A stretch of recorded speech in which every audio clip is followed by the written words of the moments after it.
Aloha everyone, this is Lenora, Hawaii's Pickle Lady. Today we're making Char Siu Bao that is very popular in Chinatown. It's very tasty. It has the roast pork in it that we made earlier, the Char Siu, and I'll show you how to do that later. But right now I'm going to show you how to make the dough.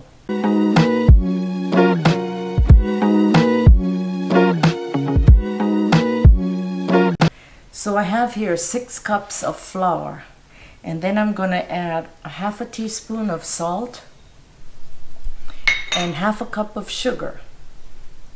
And I'm just going to mix it all up. And then you have to have yeast, of course. So this is a tablespoon or a package of yeast, and this is half a cup of warm water. So I put the yeast in. Stir it up, and you have to wait about a few minutes until it's kind of bubbly. I have here 3 eggs, and in this pot I heat it up to lukewarm, not very hot. Lukewarm, 1.5 cups of any kind of milk, and 1 stick of butter, which is half a cup. So it's warm to the touch. So I'm going to beat up the eggs a little bit, mix it in with the milk and the butter, and we're going to wait a few minutes more until the yeast is made up. Now, Char Siu Bao, in the old days when we were young, there was a man, a Chinese man, old Chinese man, who used to walk around the town. And he used to have a bamboo pole on his shoulders and 2 big buckets.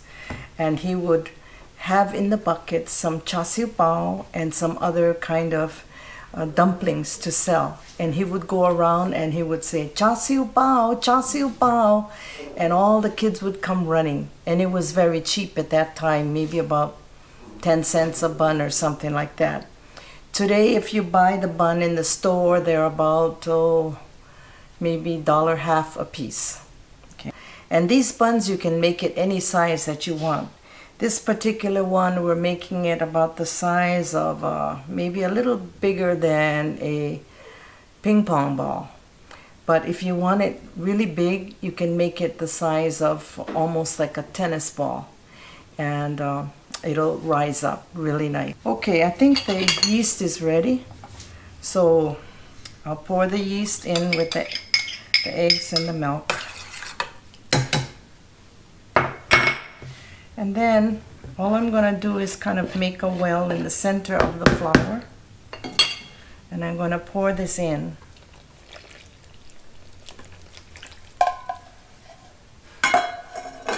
And then I'm going to mix it with my hand. And it'll become a soft dough. And then after that, we'll put it in a clean bowl, let it rise, maybe about almost 2 hours when it's doubled in size. And I'll show you that when we get to that. It looks kind of sticky now, but when we put the flour and begin to let it knead and add more flour, the dough will be very nice. And this particular one, this dough, will make about 12 big ones, or maybe about 20 or more smaller ones, depending on the size of bun that you want.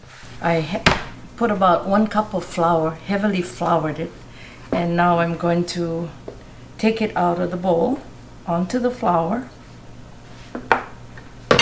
So now I'm gonna flour my hands, just have extra flour just in case, and just sprinkle it. And then all you do is you turn it. And when you do this, your hands won't get all sticky. And it takes about 5 minutes to 10 minutes to knead. And I'll show you when it's ready. It's very smooth. It's pretty good. Sometimes the dough is very sticky, And it takes a little practice to do this, because I think when I let some kids do it, they really had a hard time and it stuck all over to their hands. So it's a little bit of technique. So I probably don't need all this flour, but that's okay. We'll just leave it there.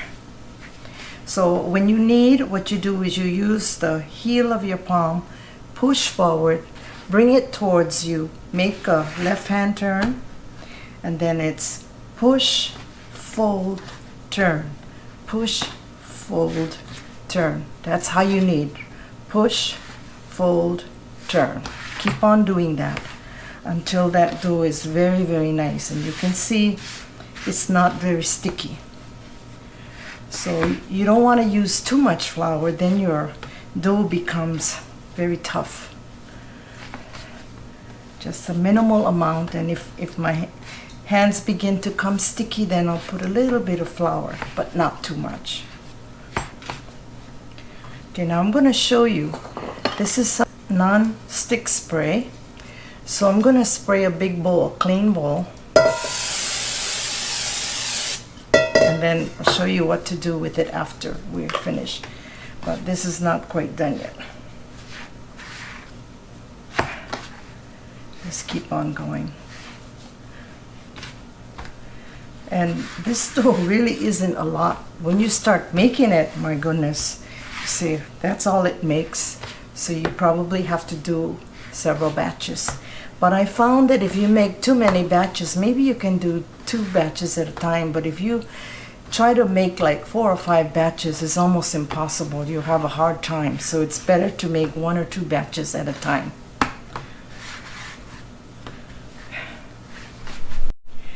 See, I'm picking the dough off my fingers because this board was slipping. So we put some wet paper towels underneath and now it doesn't slide. So when I did that and I held it up for a long time, I got to a lot of the sticky parts. So now I'm re-kneading it again and there's no more stickiness. And the reason why you gotta knead it for so long is because you want to build up the gluten and make the air bubbles inside and let it rise really good. If you don't let it rise, then the dough will be flat and it's not as nice. And actually I had extra, but I don't even need it. Okay, we're almost there. Just a little bit more flour. So you can go pretty fast. You see, you just keep on turning it and rolling it around. And it's kind of fun doing this. Gives you a lot of exercise.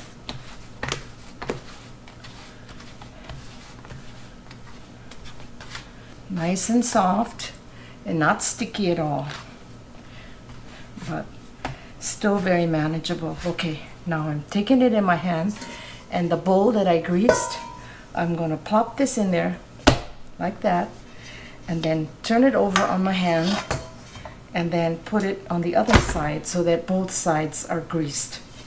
So now I'm going to take the plastic wrap and cover it and put it in a warm place or just on the counter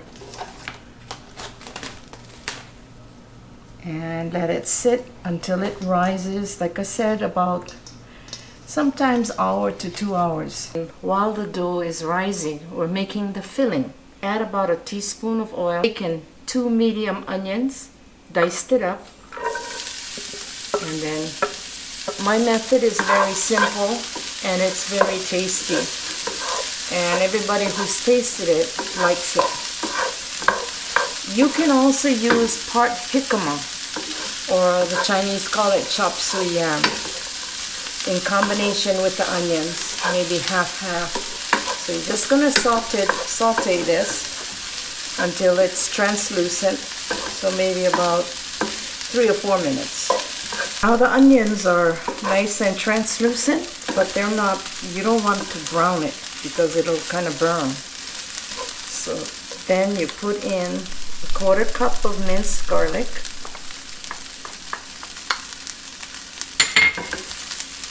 a pound or a little more of char siu, and I cut it up in small chunks, maybe about 1/4 inch. Now There's a restaurant at home that sells these char siu baos, but they grind it up, and people say if they use corned beef, but you know, I don't know if that's true. But I want to be able to bite into the char siu, not just ground meat. You just pour it into the onions. Put a link on how to make this. Very easy, and it's very tasty, and you save a lot of money because it costs like about $12 or $13 a pound if you were to buy it. Whereas if you take pork butt, which is the only cut that I use because that's the juiciest, not pork shoulder, pork butt.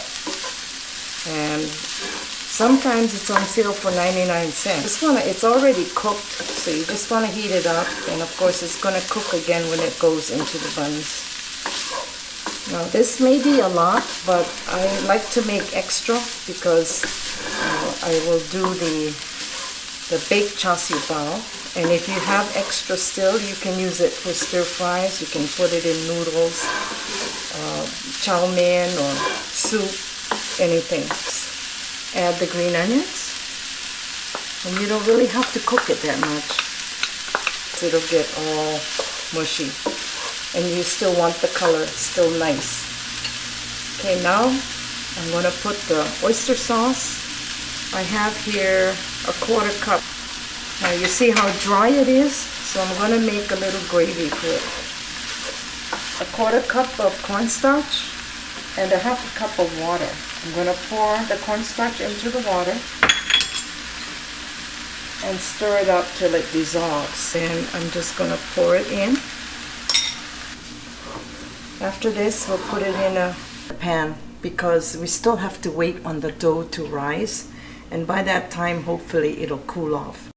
The dough has risen for an hour, and I'll take the cover off, and you see how nice and fluffy it is. So now I'm going to just give it a punch one time. You see it deflate. You just bring the edges to the center,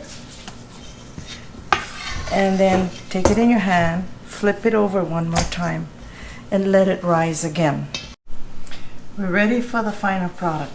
So the dough has risen for the second time, and I'm going to punch it down again. Bring it to the center. And you see it's not very sticky. It's a little bit, but you can work with it. You don't need any flour or anything.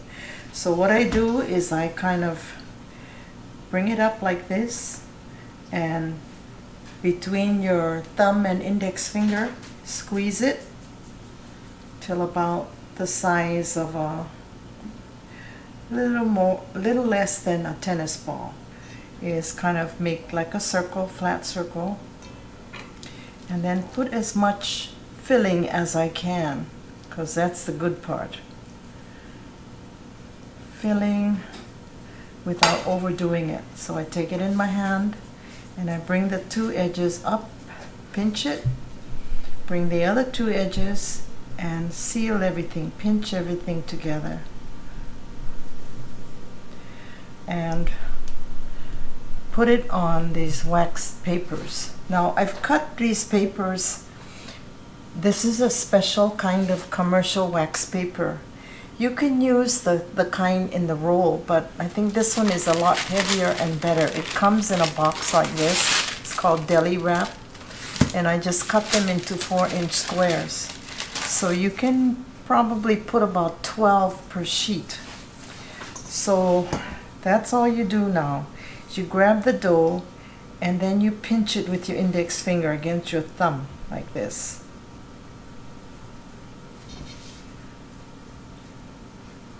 And then just kind of carefully, you want the center a little thicker.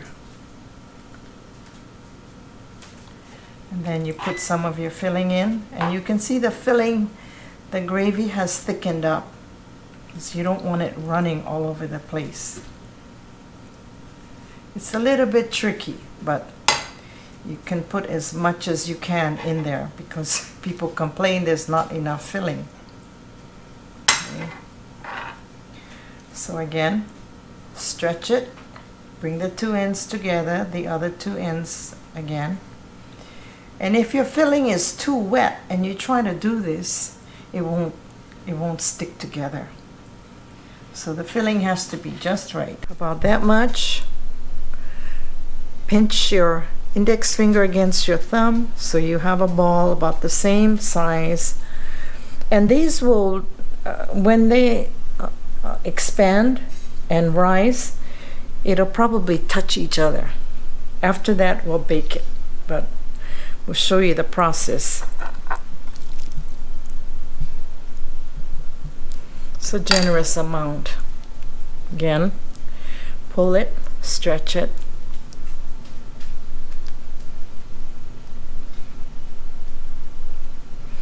And just seal it like this. And then the cut side down. And that's all you do. Okay, do another one. Put it in your hand like this. Pinch it off.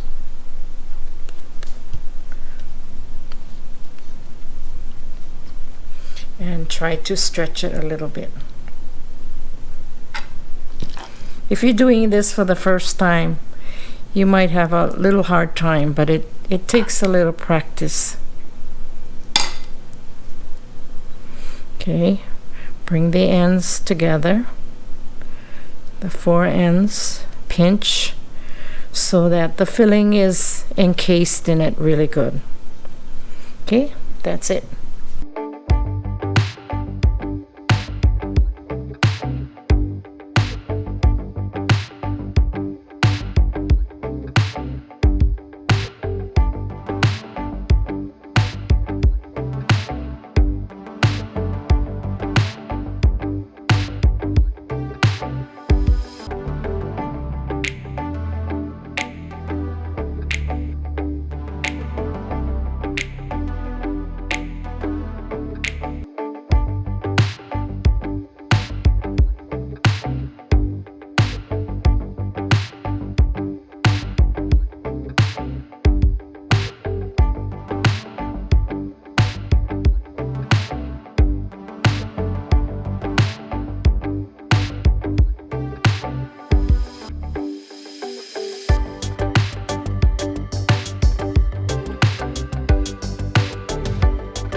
You see now the buns have risen really nicely.